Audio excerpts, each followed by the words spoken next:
नमस्कार साथियों, स्वागत है आप सभी का आपके अपने YouTube चैनल DS एकेडमी में। मैं डॉक्टर सुदेश कांतेजा आपके लिए लेकर चल रही हूँ TGT PGT हिंदी का संपूर्ण क्रैश कोर्स, वो भी निःशुल्क। अगर आप चैनल पर नए हैं तो चैनल को सब्सक्राइब कीजिए। आपने चैनल सब्सक्राइब कर रखा है, आपको वीडियोज़ अच्छी लग रही हैं तो जितना हो ज़्यादा से ज़्यादा दोस्तों में शेयर कीजिए, या जो भी आपके पास पब्लिकली प्लेटफॉर्म है आप उसमें शेयर कर सकते हैं। जो भी कैंडिडेट तैयारी बेहतर करना चाहते हैं, आपकी सुविधा के लिए प्लेलिस्ट बनी हुई है। आप शुरू से क्लासेस देखकर तथ्यों का एक जगह संकलन कर सकते हैं। इसी के साथ में हमारी एक टेस्ट सीरीज चल रही है, अगर आप उसको ज्वाइन करना चाहते हैं तो कर सकते हैं। टेस्ट सीरीज पेड है। इसमें हम आपको 50 टेस्ट पेपर 125 प्रश्नों के रूप में संपूर्ण पाठ्यक्रम पर आधारित दे रहे हैं। इसका जो शुल्क है वो 750 रुपये है। जो भी कैंडिडेट टेस्ट सीरीज ज्वाइन करना चाहते हैं वो कर सकते हैं। इसी के साथ में जो भी कैंडिडेट हमारे व्हाट्सएप ग्रुप से ज्वाइन होना चाहते हैं, डिस्क्रिप्शन में लिंक दे रखा है, आप हमारे व्हाट्सएप ग्रुप से ज्वाइन हो सकते हैं। ठीक है, तो ये थी आपके लिए जो सूचनाएं थी, इससे ज़्यादा कोई सूचना नहीं है। आज हम देख रहे हैं कि ये हमारी हिंदी काव्य की अंतिम क्लास है। हिंदी काव्य में आपने देखा होगा कि हमने प्रमुख कवयित्रियाँ भी देख ली थी, आपका नवगीत भी देखा था, गज़ल भी देखा था। ठीक है, इसी के साथ में आज हम जो हमारी ये इतिश्री होगी, आज ये जो क्लास है हमारी, इसका समापन होगा काव्य के रूप में। गद्य के नहीं, गद्य का तो कल से अगली क्लास से शुरू होगा, लेकिन यहाँ पे काव्य का जो है वो यहाँ पे समापन आज की क्लास में हमारा हो जाएगा। ठीक है, और इसी के साथ में थोड़ा सा तेज़ी से चलेंगे, क्योंकि जितने भी दलित कवि हैं उनकी जो दलित रचनाएं थी, जो काव्य संग्रह थे, उनको हम एक साथ देखेंगे। बहुत ज़्यादा मतलब लंबी क्लास नहीं होगी, छोटी ही क्लास में कंप्लीट कर देंगे। ठीक है, इसके बाद में गद्य काव्य में गद्य जो साहित्य है उसमें हम प्रवेश करेंगे। ठीक है, तो चलिए बात करते हैं दलित कविता में। दलित कविता की बात करें तो प्रथम दलित कवि किसको माना जाता है, तो संत रैदास। संत रैदास को आपने पढ़ा था, लेकिन इनको जो माना जाता है ये किस भाषा के थे। यदि भाषा की बात करें तो ये ब्रज भाषा के थे। जो रैदास थे ये ब्रज भाषा के कवि थे। इनको प्रथम दलित कवि के रूप में माना जाता है, प्रथम दलित कवि के रूप में इनको माना जाता है। बात करें आगे कि खड़ी बोली हिंदी के आरंभिक दलित कवियों में, जो खड़ी बोली के जो दलित कवि हैं, अगर उनके विषय में बात की जाए तो उसमें है आपके हीराडोम और स्वामी अछूतानंद। स्वामी अछूतानंद और हीराडोम को आधुनिक खड़ी बोली के दलित कवियों के रूप में माना जाता है। और यदि सबसे पहले दलित कवि की बात यदि हम करेंगे तो वो हमारे रैदास या रविदास माने जाएंगे। ठीक है, रैदास के पदों को आपने भक्ति काल में पढ़ा था। उस समय जब हम पढ़ रहे थे तो रैदास को आपने पढ़ा था कि ऐसी मेरी जाति विख्यात चमारा, यानी कि वो खुद स्वयं बोल रहे हैं कि मेरी जो जाति है वो विख्यात है। क्या है? चमार है, मैं चमार जाति का हूँ। तो उससे माना जाता है कि ये दलित कवि रहे हैं। ठीक है, बात कर लेते हैं आगे। तो खड़ी बोली हिंदी में यदि बात आएगी तो आपके हीराडोम या स्वामी अछूतानंद का नाम लिया जाएगा। बात कर लेते हैं स्वामी अछूतानंद के काव्य संग्रह की, तो हरिहर भजन माला। ये हरिहर भजन माला 1917 का इनका काव्य संग्रह है। हीराडोम की बात करें आगे तो अछूत की शिकायत 1914 का काव्य संग्रह है इनका। अछूत की शिकायत विशेषता इसकी ये है कि ये सरस्वती पत्रिका में प्रकाशित हुआ था।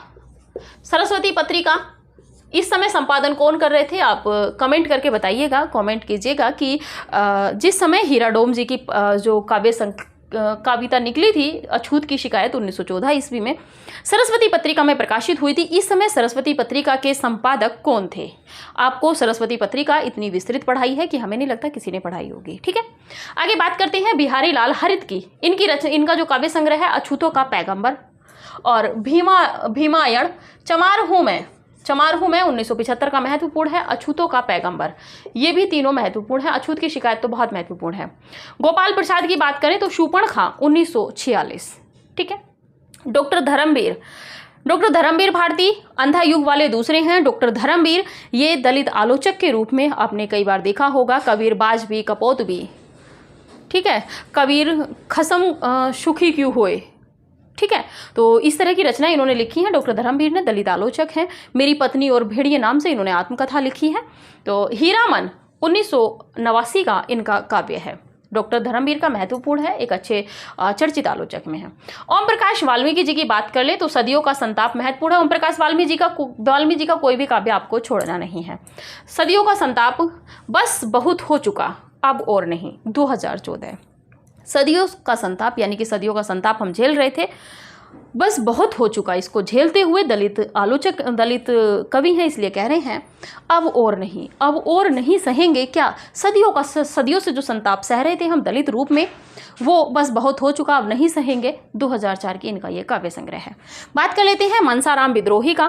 तो मनसाराम विद्रोही की जो काव्य संग्रह है वो दलित पचासा है। ठीक है, दलित पचासा 1989 का था। तो इसमें मनसाराम विद्रोही को आप छोड़ सकते हैं, लेकिन ओम प्रकाश वाल्मीकि को आप यहाँ पे नहीं छोड़ेंगे। ओम प्रकाश वाल्मीकि के तीनों काव्य संग्रह बहुत चर्चित हैं। ठीक है, चलिए आप इसका स्क्रीनशॉट लीजिए, फिर आगे देखते हैं जो शेष दलित रचनाकार बचे हुए हैं।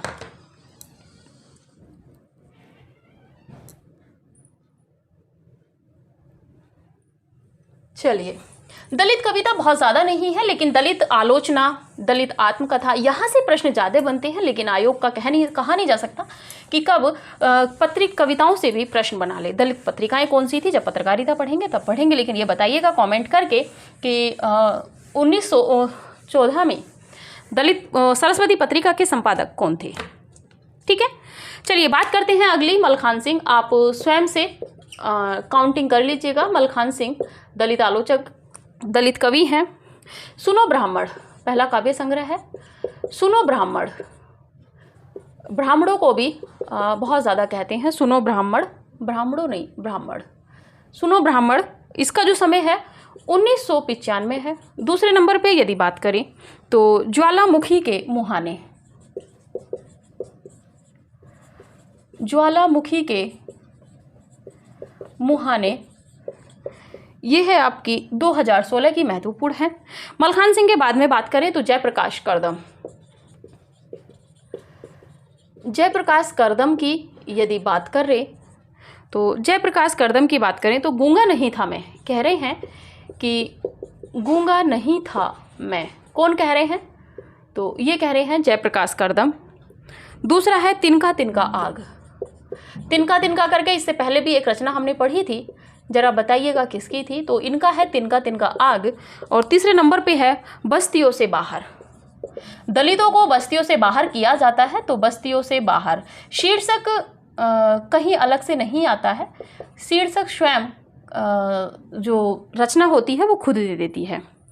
कर्मशील भारती, कर्मशील भारती की यदि बात करें तो कर्मशील भारती का जो काव्य संग्रह है दलित मंजरी, पहला है दलित मंजरी। दूसरे नंबर पे बात करें तो कलम को दर्द कहने दो, कलम को दर्द कहने दो, कलम को दर्द कहने दो, ये दलित रचना है। और ये रचना है 2000 ईस्वी की, चर्चित है, महत्वपूर्ण है, परीक्षा उपयोगी है। इसके बाद में बात करते हैं सुशीला टाँक भोरे। सुशीला टाँक भोरे अपने में महत्वपूर्ण कवयित्री हैं, दलित।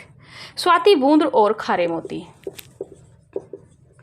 स्वाति बूंद और खारे मोती, इसका जो संग्रह है 1993 का है। दूसरे नंबर पे बात करें तो हमारे हिस्से का सूरज,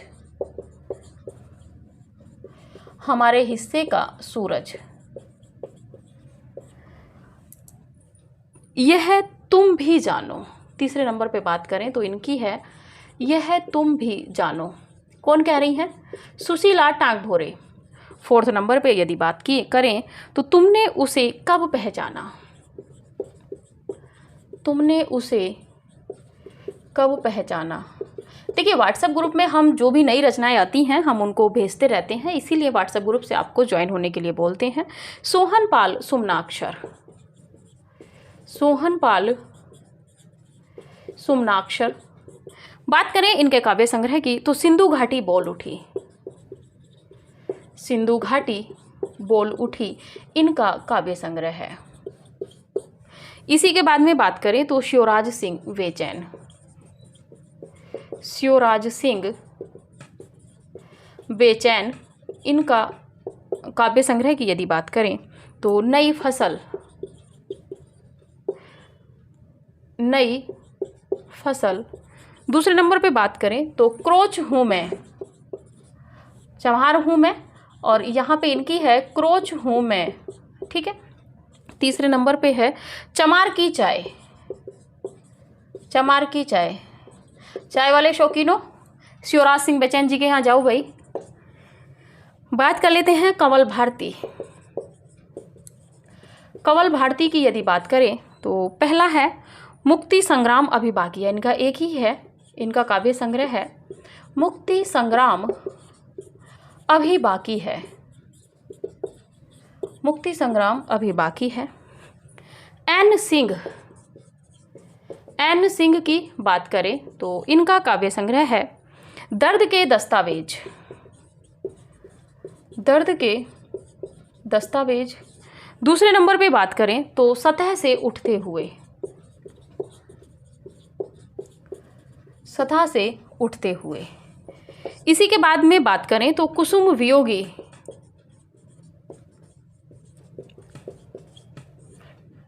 कुसुम वियोगी की बात करें तो कुसुम वियोगी का पहला है टुकड़े टुकड़े दंश। टुकड़े टुकड़े दंश। दूसरे नंबर पे बात करें तो व्यवस्था के विषधर। व्यवस्था के विषधर कौन है? तो विषधर आपको पता है जो उच्च वर्ग है वो निम्न वर्ग के लिए उसका विषधर है। ठीक है।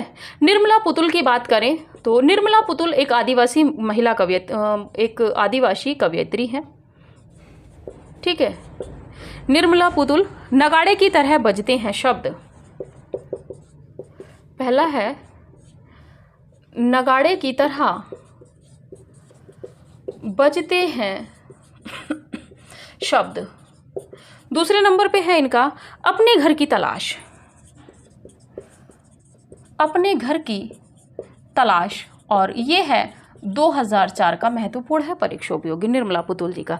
रजनी तिलक की बात कर ले यहाँ पे तो रजनी तिलक की यदि बात करें तो इनका जो काव्य संग्रह है करोड़ों पद चाप हूं।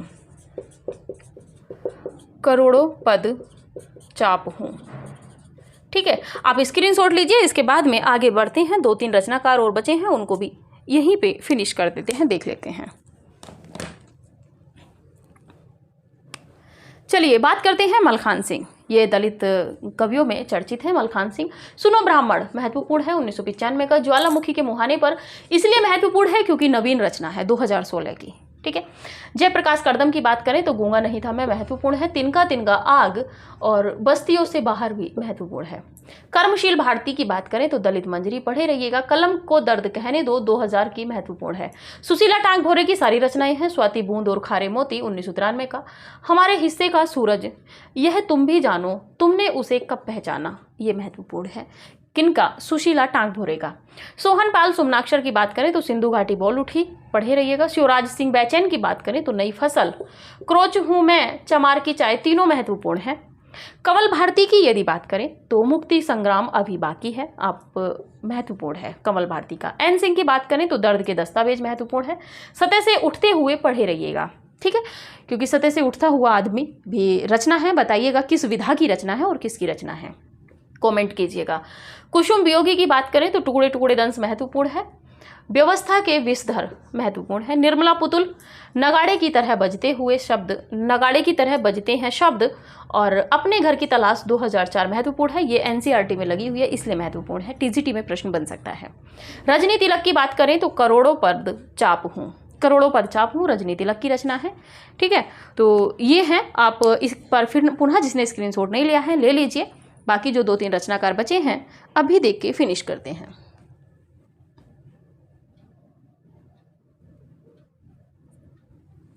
चलिए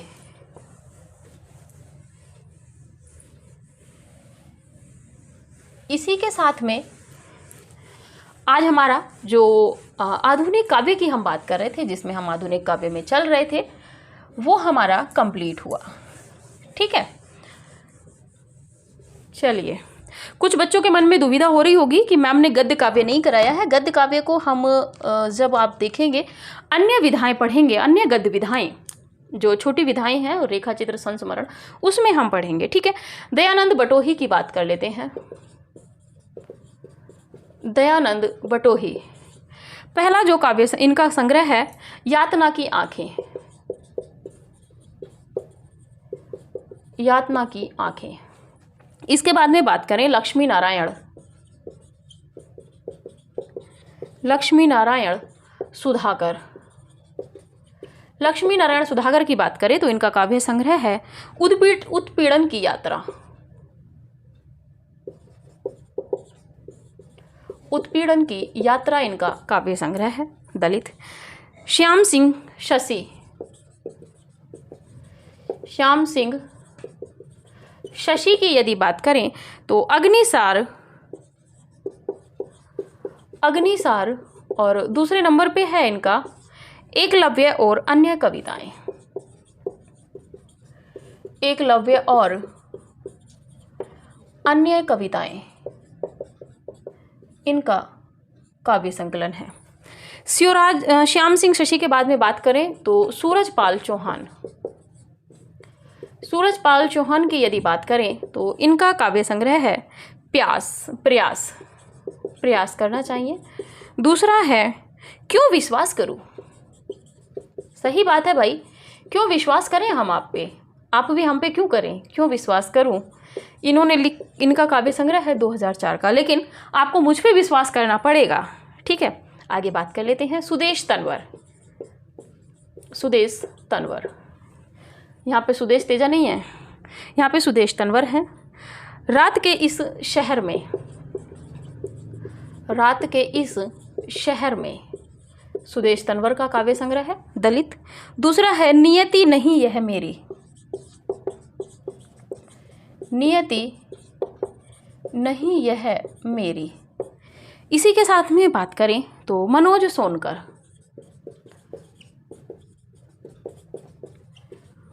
सोनकर की बात करें तो घंटाघर। दूसरा है स्नानागार। तीसरा है चितकबरी। अच्छा, चितकबरी से याद आया कि चित कोबरा उपन्यास है, जरा बताइए कमेंट करके किसका है। बहुत चर्चित है, आप लोगों ने कुछ भी नहीं पढ़ा है तब भी उसको पढ़ा होगा आपने, तो चित कोबरा बताइएगा किसका है। गजलगंध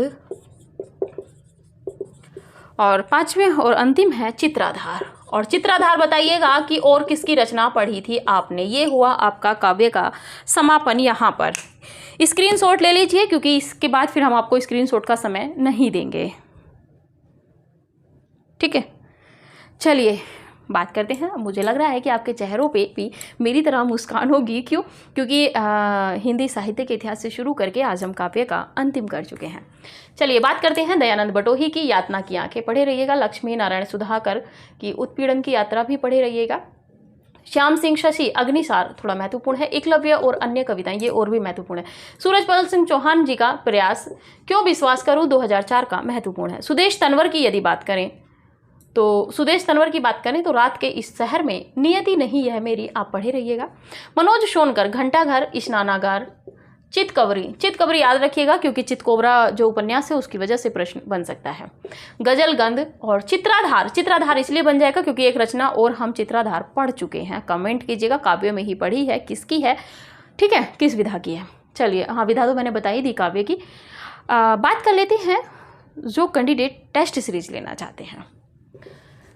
9568802463 इस नंबर पे आप कॉल कीजिएगा। 750 रुपये इसका टेस्ट पेपर का है। 50 टेस्ट पेपर हम आपको देंगे। प्रति टेस्ट पेपर की यदि बात करें तो एक टेस्ट में का जो शुल्क है वो 15 रुपये आपको पड़ रहा है। ठीक है, और संपूर्ण पाठ्यक्रम पर है, यानी कि 125 प्रश्न संपूर्ण पाठ्यक्रम पर इसमें रहेंगे। ठीक है, ये है आपका। तो जो भी कैंडिडेट टेस्ट सीरीज ज्वाइन करना चाहते हैं इस नंबर पे कॉल कर लीजिएगा। अगर आपको डेमो टेस्ट पेपर देखना है तब भी आप इस नंबर पे व्हाट्सअप करके बोल दीजिएगा कि हमें टीजीटी पीजीटी की टेस्ट सीरीज ज्वाइन करनी है और हमें डेमो टेस्ट पेपर देखना है। और अगर आपको डेमो टेस्ट पेपर के रूप में देखना है तो आप डीएस एकेडमी का जो टेलीग्राम चैनल है, ठीक है, आप उस पर पहुंच सकते हो। डीएस एकेडमी टेलीग्राम चैनल पे, या डीएस एकेडमी डिस्कशन के नाम से भी टेलीग्राम चैनल है, उसमें भी क्विज वगैरह चलती रहती हैं, तो आप उसको भी ज्वाइन कर सकते हैं यदि आप टेलीग्राम चलाते हैं तो। ठीक है, व्हाट्सएप ग्रुप का लिंक डिस्क्रिप्शन में दे रखा है, आप उससे ज्वाइन हो जाइए। और इसी के साथ में बात कर लें थोड़ी सी आज, क्योंकि एक इतनी लंबी विधा को 6 मंथ कंप्लीट, मतलब 6 मंथ हो चुके होंगे, मुझे नहीं पता, मुझे सिर्फ आपको पढ़ाने से पता था। जितना विस्तृत मुझे लगता था मैंने अपना आपको काव्य में अपना सर्वश्रेष्ठ देने का प्रयास किया है। इसमें आलोचनाएं भी बहुत आई हैं, भद्दी टिप्पणियां आई हैं, मुझे फ़र्क नहीं पड़ता। और मुझे लगता है कि आप मेरे विद्यार्थी हो तो आपको भी फ़र्क नहीं पड़ना चाहिए, ठीक है। क्योंकि जब कभी कभी हाँ विद्यार्थी ही जवाब देते हैं इन चीज़ों का, और ये जवाब आप नहीं, मैं नहीं, ये जब आप सफल होंगे, आपका परीक्षा परिणाम होगा, आप जब मुझसे मिलने आएंगे तब आप इसको देंगे, ठीक है। कहते हैं ईंट का जवाब पत्थर से देना होता है, लेकिन एक छोटा सा कोट मैं आपको यहाँ पे बता दूँ। बहुत से बच्चे तो ऐसे होंगे ना कि एकदम से बस अब मैम ने मतलब ये पढ़ा दिया है, दलित काव्य कंप्लीट कर दिया है, अब चलो, क्योंकि मैम पता है सबको कि मैम टेस्ट के बारे में ही बताएंगे, क्योंकि यहाँ से मैम की अर्निंग हो रही है, मतलब बच्चों का ये मानना है, ठीक है। चलिए, इसी के बाद में एक चीज़ बता दें हम आपको, एक कोट है, एक छोटी सी बात है। टाटा रतन, इनका नाम तो आपने सुना ही होगा, रतन जी का। एक बार मैं कोई बहुत बड़ी नहीं थी, बहुत छोटी भी नहीं थी, यानी कि मुझे होगा कि मैं ग्रेजुएशन में या पोस्ट ग्रेजुएशन में होंगी। उस समय मैंने एक न्यूज़पेपर में उनका एक कोट पढ़ा था। वो कोट इतना महत्वपूर्ण लगा मुझे, और वास्तविकता में वो कोट है, लेकिन हमारा मानुष मन है कि हम चीज़ों को नकारते हुए भी नकार नहीं पाते। हम चाहते हैं कि इन तथ्यों को हम अलग करें अपने से, लेकिन उसके बाद भी नहीं कर पाते, क्योंकि हम साहित्य प्रेमी हैं। और साहित्य वाला जो व्यक्ति होता है, उसका जो व्यक्तित्व होता है, वो चीज़ों को अपने व्यक्तिगत रूप में लेता है, वो सरल सहज में रहता है। क्योंकि आपने देखा होगा कि बहुत सारे कैंडिडेट होते हैं जो बहुत ज़्यादा हर्ट हो जाते हैं, लेकिन साहित्य वाला नहीं हर्ट होते हैं। मैं थोड़ा सा गलत बोल गई। बाकी जैसे आप देखेंगे साइंस वाले, बीटेक वाले, जो अलग अलग अन्य क्षेत्रों के जो व्यक्ति होते हैं, उनमें संवेदनशीलताएं उतनी नहीं होती जितनी एक हिंदी साहित्य वाले में होती हैं। हालांकि होती हैं, मैं हर पक्ष को नहीं कह रही हूँ। अब कोई अन्यत्र कोई देख रहा हो तो कमेंट आके ना कीजिएगा। हर किसी में संवेदनाएं होती हैं, लेकिन जितनी हिंदी साहित्य के विद्यार्थी में होती हैं, इतनी अन्यत्र नहीं होती हैं। तो रतन जी का एक कोट था कि जब कोई आपकी तरफ पत्थर फेंकता है, पत्थर फेंकने का मतलब है कि शब्दों के पत्थर आप पे भी फेंके जाते हैं। अभी तक आपका चयन नहीं हुआ, उसके बेटे का उसमें हो गया, उसकी बेटी का उसमें हो गया, इस तरह की आपको भी ये शब्दों के पत्थर फेंके जा रहे हैं, आपको भी ताने दिए जा रहे हैं। लेकिन आप क्या कीजिएगा कि इन पत्थरों को एक जगह इकट्ठा करते रहिए, और इन पत्थरों को इकट्ठा करने के बाद जब आप सफल होंगे, ठीक है, आपका लक्ष्य जब आपको मिल जाएगा, आपकी मंजिल जब आपको मिल जाएगी, आपको एक सरकारी पद, आपको शिक्षा के क्षेत्र में आपको मिल जाएगा, आप एक अच्छे शिक्षक बन जाएंगे, तब कहने का मतलब है कि उन पत्थरों से आप एक भवन का निर्माण कीजिए, यानी कि आप अपने सफलता को निर्मित कीजिए। ऐसा नहीं है कि आप प्रति उत्तर में कुछ दें, तो प्रति उत्तर में आपको कोई उत्तर नहीं देना है। जवाब ईंट का जवाब पत्थर से देने का मतलब वही है कि जब आप सफल हो जाएंगे तब खुद ब खुद लोगों को जवाब मिल जाएगा। और फिर लोगों की जो प्रतिक्रियाएं हैं, जो कहने का लहजा है, आज जो कह रहे हैं कि उनके बेटे का हो गया, उनकी बेटी का वहाँ पे चयन हो गया है, वहीं पे कल आपको आके कहेंगे कि हमें पता था कि आपका चयन तो होना निश्चित था। इसीलिए कुछ दिन के लिए बहरे बन जाइए, पढ़ते रहिए। अभी कोई परीक्षा की तिथि निर्धारित नहीं हुई है। यूट्यूब पे तो हर 2 घंटे में एक वैकेंसी आ जाती है, एक नहीं 4-4, 5-5 आ जाती हैं। आप देखेंगे इतनी वैकेंसी आ गई, और रहेगा उत्तर प्रदेश, और उत्तर प्रदेश में तो कोई वैकेंसी ही नहीं है अभी। मानिएगा आप, चयन आयोग, लोक सेवा आयोग की बात करें तो ना एलटी और ना प्रवक्ता अभी उसने कोई कैलेंडर में जारी नहीं किया है, बल्कि बाकी की जो उन प्रशासनिक जो पद थे, जो विज्ञापन थे, उनके विज्ञापनों की तिथि घोषित हो गई है कि तब निकलेगी। लेकिन अभी टीसीटी और वो क्षमा कीजिए एलटी और प्रवक्ता की अभी कोई वैकेंसी का कोई कहीं से कहीं तक विज्ञापन का कोई सुगबुगाहट भी नहीं है। और अभी आपके टीजीटी पीजीटी की परीक्षा की भी कोई सुगबुगाहट नहीं है। तो इसीलिए शांति काल है, अच्छे से पढ़ती रहिए। काव्य को हमने कंप्लीट किया है। अब जितने भी बच्चे टेस्ट सीरीज ज्वाइन किए हुए हैं, अगर काव्य के प्रश्नों को आप गलत करते हैं तो ये आपकी अपनी कमी है, मेरी अपनी कमी नहीं है। क्योंकि मुझसे जितना विस्तृत आपको हो सकता था मैंने दिया था। कुछ कथन वगैरह हैं, अगर वो होते हैं तो कोई बात नहीं, आप उनको अलग से नोट करके चलिएगा। और इसी के साथ में आज हमारा जो दलित काव्य था या कहें हिंदी काव्य था वो कंप्लीट हुआ। अगली क्लास में हम मिलेंगे विधाओं के साथ में, देखेंगे। आप भी इंतज़ार कीजिए कि मैम किस विधा विशेष को लेके आ रही है। नाटक है, कहानी है, उपन्यास है, आलोचना है, निबंध है या अन्य गद्य विधाएं हैं, क्योंकि हो सकता है कि मैम उल्टी गंगा भी बहा दें। ठीक है, तो आप थोड़ा सा इंतज़ार कीजिए, देखिएगा अगली क्लास में कि मैम किस टॉपिक को लेके आई हैं। और तब तक के लिए हंसते रहिए, मुस्कुराते रहिए, बस अपना आराम से बहरे होके पढ़ते रहिए। और कोई कहे कि मोटिवेशनल स्पीच मैम दें, ये करें वो करें, तो ऐसा कुछ भी नहीं है। मैम कोई मोटिवेशनल स्पीच नहीं देती है, क्योंकि आपका साहित्य ही आपको इतना मोटिवेट करता है कि किसी मोटिवेशनल स्पीच की ज़रूरत नहीं है। और जो कहते हैं कि हम उनकी वीडियो देखते हैं हमें मोटिवेशनल मिल जाता है, अरे कुछ नहीं मिलता है, आप समय व्यर्थ कर रहे हो। उस टाइम में यदि आप पढ़ेंगे तो हो सकता है कि 2 से 3 प्रश्न आप तैयार कर लें। ठीक है, मोटिवेशनल सबसे बड़ा आपके अपने काव्य में रखा हुआ है। भक्ति काल के कवि कबीरदास को यदि आप देखेंगे, उन्होंने 2 लाइनों में बात कही है, काल करे सो आज कर, आज करे सो अब, पल में परले होएगी, बहुरी करेगो कब। तो ठीक है, यही मोटिवेशनल है, इससे बड़ा मोटिवेशनल आपको कोई नहीं मिल सकता। ठीक है, तो आज के लिए इतना ही, मिलते हैं अगली क्लास में गद्य विधाओं के साथ में। तब तक के लिए नमस्कार।